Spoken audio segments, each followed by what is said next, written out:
And what else could we do? We can also unlock the secrets of the Big Bang. You see, Einstein's equations break down at the instant of the Big Bang and the center of a black hole. The two most interesting places in the universe are beyond our reach using Einstein's equations. We need a higher theory, and that's where string theory comes in. String theory takes you before the Big Bang, before Genesis itself. And what does string theory say? It says that there is a multiverse of universes.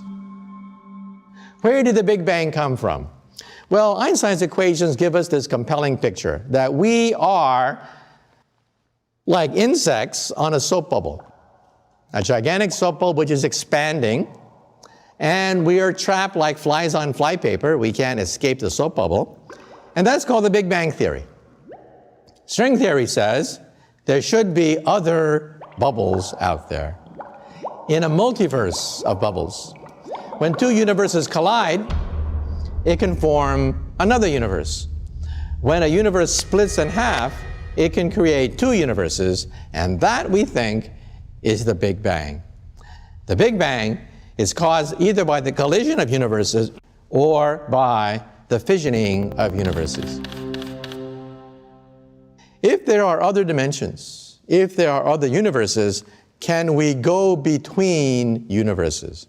Well, that, of course, is very hard. However, Alice in Wonderland gives us a possibility that maybe one day we might create a wormhole between universes.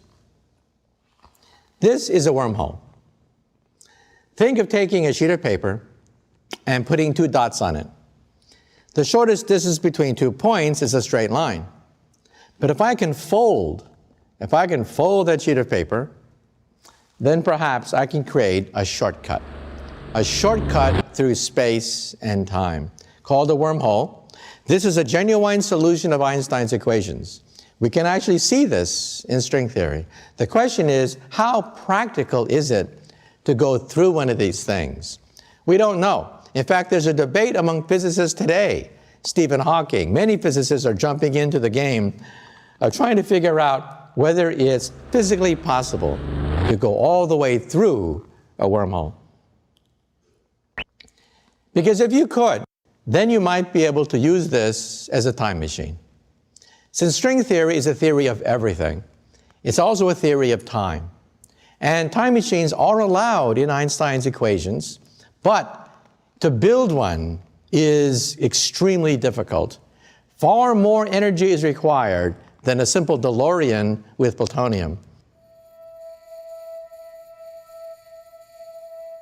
You know, trillions of years from now, the universe is going to get awfully cold. We think the universe is headed for a big freeze. All the stars will blink out. Stars will cease to twinkle. The universe will be so big, it'll be very cold. At that point, all intelligent life in the universe must die.